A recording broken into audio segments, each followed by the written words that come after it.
նախագիծը։ Կառավարության ծրագիրը ներկայացնելու համար ձայնը տրվում է Հայաստանի Հանրապետության վարչապետ Նիկոլ Փաշինյանին, մինչև 3 ժամ, պարոն վարչապետ, խնդրում եմ համեցեք։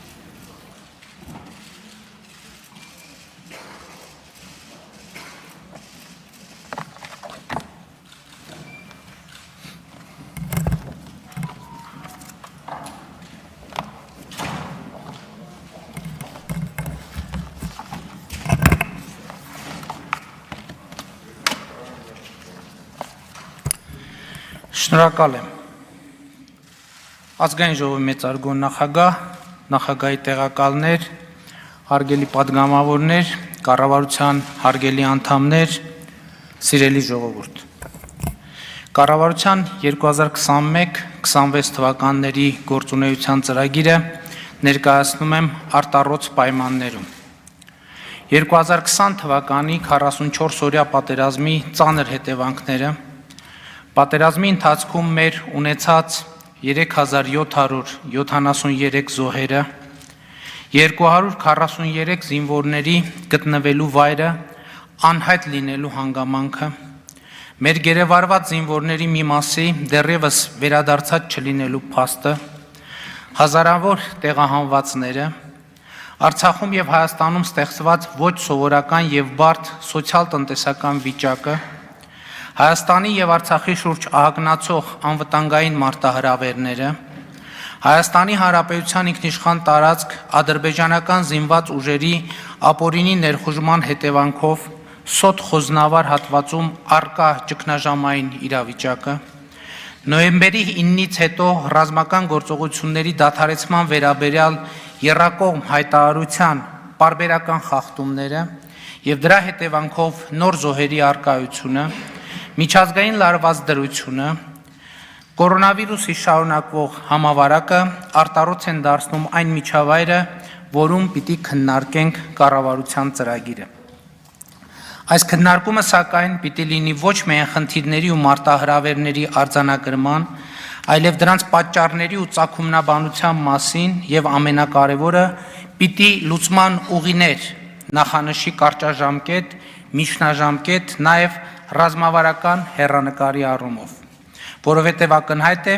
որ Հայաստանի Հանրապետությունը գտնվում է ճակատագրական ու շրջադարձային հանգրվանում մի կետի վրա, որտեղից շարունակությունը վճռորոշ է լինելու մեր պետության եւ պետականության համար։ Եվ ես հույս ունեմ, որ այսօրվա քննարկման ոճաբանությունը, բովանդակությունը, դրա խորությունն ու մթնոլորտը համապատասխան կլինի այն օրակարգին, որի առաջ այսօր կանգնած է մեր երկիրը։ Համենայն դեպս մեր քաղաքական թիմը տրամադրված է այդպիսի քննարկման, որտեղ բացակա է վիրավորանքն ու հայհոյանքը, հնարավորինս քիչ է աղմուկը եւ հնարավորինս շատ է փաստարկը, վերլուծությունը, այո քննադատությունը, որը սակայն բանավեճ է ենթադրում եւ ոչ թե վիճաբանություն։ Ու վերը նկարագրվածի ֆոնին հանուն լավատեսական նոտայով սկսելու անհրաժեշտության պիտի արձանագրեմ, որ վերջին ամիսներին մենք կարևոր ձեռքբերում ենք ունեցել մեր պետության եւ ժողովրդավարության ինստիտուցիոնալ կայացման իմաստով եւ բազմամյա չլուծված օրակարգեր ի վերջո անշրջելի լուծում են ստացել 2021 թվականի արտահերթ խորհրդարանական ընտրություններով։ Դեռ ավելին, ընտրությունների ինստիտուտը Հայաստանի Հանրապետությունում նորովի դրսևորվեց 2021 թվականին։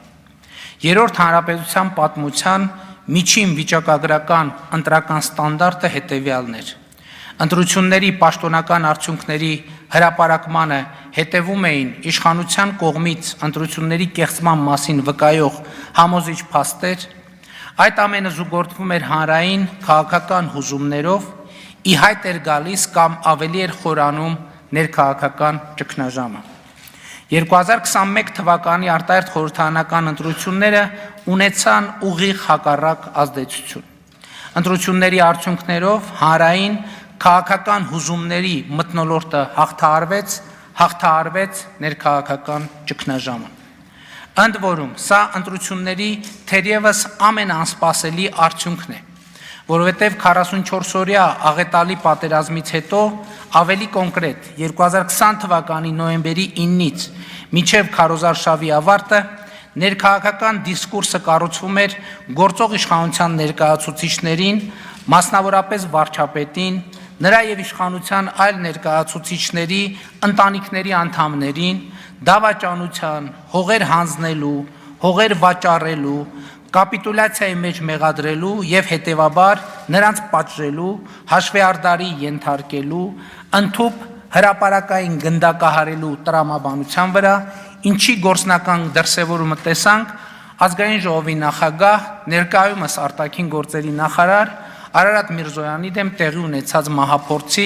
կառավարական շենքերի վրա տեղի ունեցած հարձակումների տեսքով։ Պատմական շատ նախադեպեր կան, երբ նման իրավիճակներում կառավարությունները կամ փախչում են պատասխանատվությունից, կամ դիմում միջնորդների, կամ դիմում ուժի։ Մենք չդիմեցինք ոչ միջնորդների, ոչ էլ ուժի։ Մենք դիմեցինք մեր ժողովրդին, արտահերթ խորհրդարանական ընտրություններ նախաձեռնելով եւ ասելով, որ հլու ենթարկվելու ենք ժողովրդի կայացրած ցանկացած որոշման։ Հատուկ ուզում եմ ընդգծել, որ միջազգային դիտորդական առաքելությունների միահամուռ գնահատմամբ 2021 թվականի հունիսի 20-ի արտահերթ խորհրդարանական ընտրությունները եղել են մրցակցային, հիմնարար իրավունքներն ու ազատությունները հարգվել են, ընտրությունները եղել են ազատ, քարոզարշավի իրականացման հնարավորությունները եղել են հավասար, ապահովվել է լուսաբանման հավասարության սկզբունքը, ընտրությունները համապատասխանել են ժողովրդավարության սկզբունքներին։ Սա ասում եմ ի ցույց դնելու համար, որ մեզ համար սկզբունքային է եղել ոչ միայն հայտարարել ժողովրդի կամքին ենթարկվելու մեր պատրաստակամության մասին, այլև ապահովել քաղաքացու կամքի ազատ արտահայտման իրական հնարավորություն։ Հաջորդ բացառիկ հանգամանքը, որ ուզում եմ նշել ընտրությունների համատեքստում, հետևյալն է. ներքաղաքական ճգնաժամի եւ նախընտրական շրջանում հեռուստատեսային եթերում ըստ էության չի եղել ոչ մի իշխանամետ հեռուստատեսային ալիք։ Սրա փոխարեն գործել են ընդդիմադիր շրջանակներին պատկանող առնվազն 5 հեռուստաալիքներ։ Սա այն դեպքում, երբ հեռուստահաճախությունների մրցույթը տեղի էր ունեցել ընդամենը ամիսներ առաջ, ինչ նշանակում է, որ այստեղ էլ քաղաքական իշխանությունը ապահովել է ազատ եւ մրցակցային պայմաններ եւ վերահսկելի եթեր ունենալու խնդիր չի դրել, նման փորձ չի էլ արել։ Եվ ուրեմն Հայաստանի Հանրապետության ժողովուրդը այս չափազանց բարդ ու շրջադարձային հարգարվանում որպես սահմանադիր, որպես երկրի բարձրագույն իշխանություն ստանձնեց եւ կատարեց արբիտրի, դատավորի, հանգուցալուծողի դերը եւ սա մեր սահմանադրության ոչ փոփոխելի երկրորդ հոդվածում ամրագրված Հայաստանի Հանրապետությունում իշխանությունը պատկանում է ժողովրդին թեզի ամենապերճախոս առարկայացումն է։ Ինչու է կարևոր այս ամենի մասին խոսել այսօր ազգային ժողովի այս բարձր ամբիոնից կառավարության ծրագրի ներկայացման չափազանց կարևոր առիթով, որովհետև վերը նկարագրվածը ի ցույց է դնում, որ չնայած նորահայտ, բարդ եւ կենսական մարտահրավերներին, որոնք լինելու են մեր այսօրվա քննարկման առանցքային թեմաների շարքում, պիտի նաեւ արձանագրվի, որ յետպատերազմյան այս ժամանակաշրջանում ինստիտուցիոնալ կարևոր վերափոխումներ են տեղի ունեցել, որոնք ի ցույց են դնում բոլորովին նոր որակի պետություն ունենալու մեր հնարավորությունը, ու մենք պարտավոր ենք նկատել եւ իրացնել այն։ Կառավարության ծրագրի ներկայացումը սկսելով վերջին ենթաբաժիններից մեկից, պիտի ընդգծեմ, որ հատկապես 44-օրյա պատերազմից հետո հանրային քաղաքական կյանքում էականորեն ակտիվացել եւ ակտուալ է դարձել սահմանադրական փոփոխությունների, ավելի ճիշտ կառավարման համակարգի փոփոխության դիսկուրսը։ Շատերն են եզրակացրել, որ պատերազմը եւ նրա արդյունքները ի ցույց դրեցին կառավարման խորհրդարանական համակարգի անպատեհությունը անվտանգային նմանօրինակ միջավայրում գտնվող երկրի համար եւ ըստ այդ եզրակացության պետք է վերադառնալ նախագահական կամ կիսանախագահական համակարգի։ Նման պնդումները մերկապարանոց համարել չի կարելի, իհարկե, բայց վերը նկարագրվածի ֆոնին հարց է ծագում, իսկ արդյոք հանրային քաղաքական հուզումների մթնոլորտը ընտրությունների միջոցով հաղթահարելու մեխանիզմը նույն կերպ կաշխատեր կառավարման նախագահական կամ կիսանախագահական համակարգերի պարագայում։ Ճիշտ է, պատմության մասին եթեներով չեն խոսում, բայց պիտի համարձակվեմ ենթադրել, որ երրորդ հանրապետության պատմությունը գուցե թե այլ սցենարով զարգանար, եթե 1998 թվականին 2021 թվականի սցենարով արտահերթ ընտրություններ անցկացնելու հնարավորություն լիներ։ 1998 թվականին, երբ գործող նախագահը հրաժարական տվեց, դա դարձավ նրա առաջարկած քաղաքական խոսույթի պարտությունը ու ըստ էության հեռացումը ներքաղաքական կյանքից։ Պրոբլեմը ոչ թե այս երևույթն է ինքնին, այլ որ դա տեղի ունեցավ առանց ժողովրդի, առանց իրական հանրային քննարկման եւ Լեռնային Ղարաբաղի հիմնախնդիրը դուրս տրվեց հանրային քաղաքական քննարկումների դաշտից, թեորեմի ժանրից տեղափոխվեց աքսիոմի ժանր, ինչը էական խնդիրներ առաջացրեց մեր երկրի համար։ Այդ խնդիրներն ընդ որում գործնական էին եւ են։ Լեռնային Ղարաբաղի հիմնախնդրի բանակցային գործընթացի մեկնարկից ի վեր Ադրբեջանը հստակ ձևակերպել է իր անելիքը։ Ըստ ադրբեջանական խոսույթի Լեռնային Ղարաբաղը Ադրբեջան է, հարակից շրջանները առավել ևս։ Ըստ ադրբեջանական խոսույթի չկա Լեռնային Ղարաբաղի ինքնավար մարզ, առավել ևս չկա Լեռնային Ղարաբաղի հանրապետություն։ Նրանք մշտապես ձևակերպել են Լեռնային Ղարաբաղը եւ հարակից շրջանները իրենց հսկողության տակ վերցնելու օրակարգը եւ պարզաբանել, եթե դա չստացվի բանակցությունների միջոցով, նրանք դա պատրաստվում են անել ռազմական ճանապարհով եւ բանակցություններին զուգահեռ միլիարդավոր դոլարներ են ծախսել սպառազինության ձեռքբերման եւ այլ ռազմական ծախսերի վրա։ Ընդ որում, ադրբեջանական հանրությունում այս ռազմավարական գծի նկատմամբ տարընթերցումներ չեն եղել։ Նման որոշակիություն չի եղել հայկական խոսույթում։ Այո, մեր օրակարգում ձևակերպվել է Լեռնային Ղարաբաղի անկախության միջազգային ճանաչման խնդիրը, բայց արդեն սա շատերը համարել են դավաճանություն։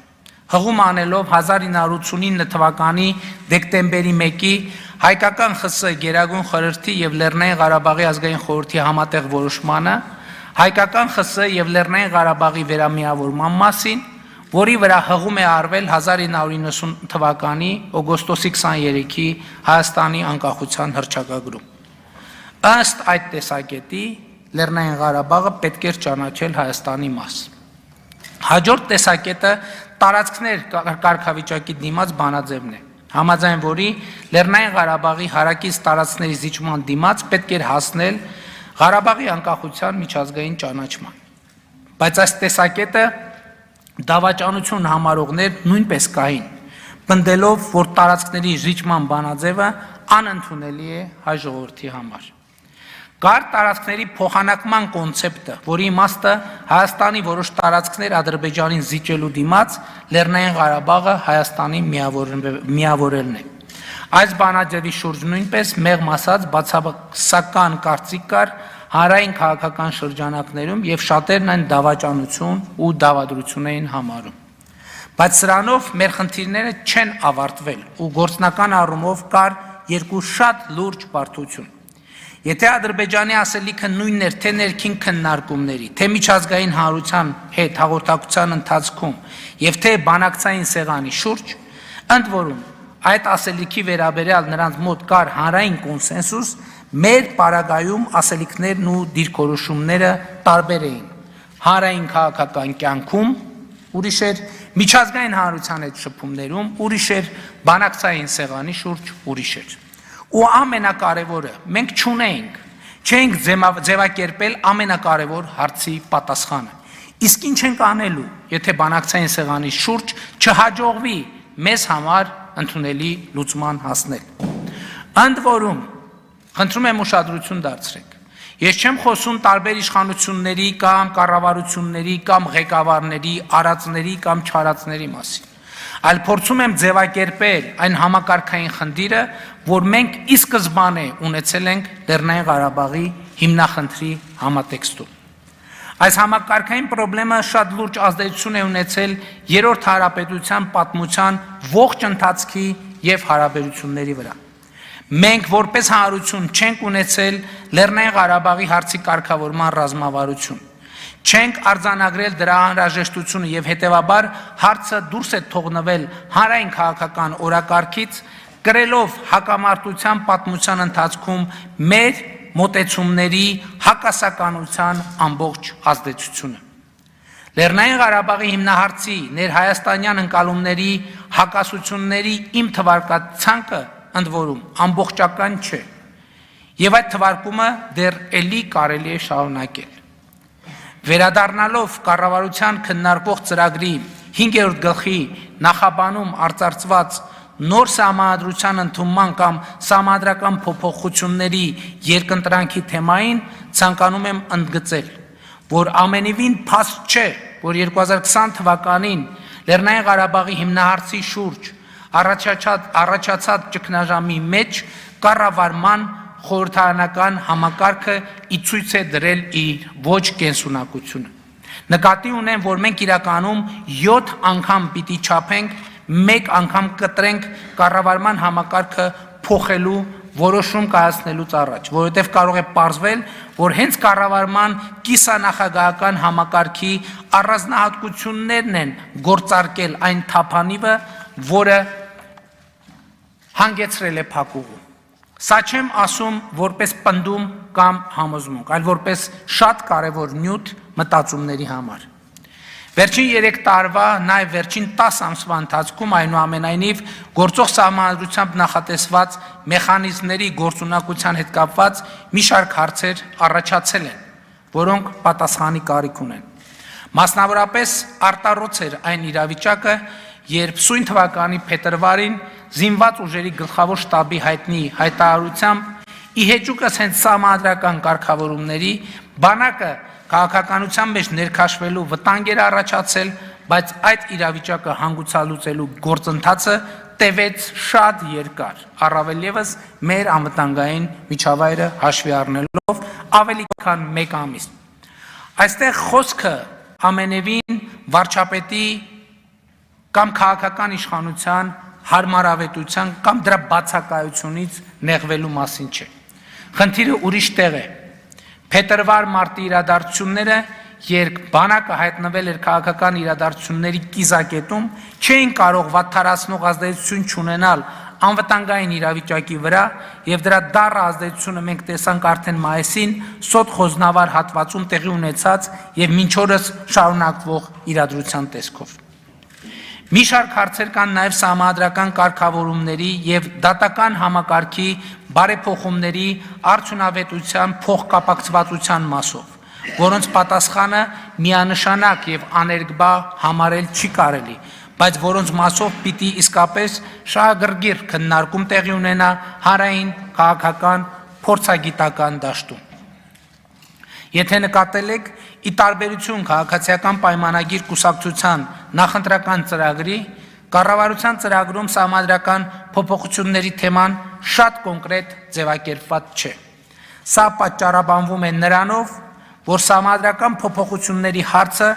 տարբեր բովանդակություններով առկա է բազմաթիվ քաղաքական ուժերի օրակարգում, եւ սա մի թեմա է, որը նախ պիտի անցնի հանրային քաղաքական քննարկումների փուլ եւ կառավարությունը չի ցանկացել կանխորոշող դիրքորոշում հայտնել այս կապակցությամբ։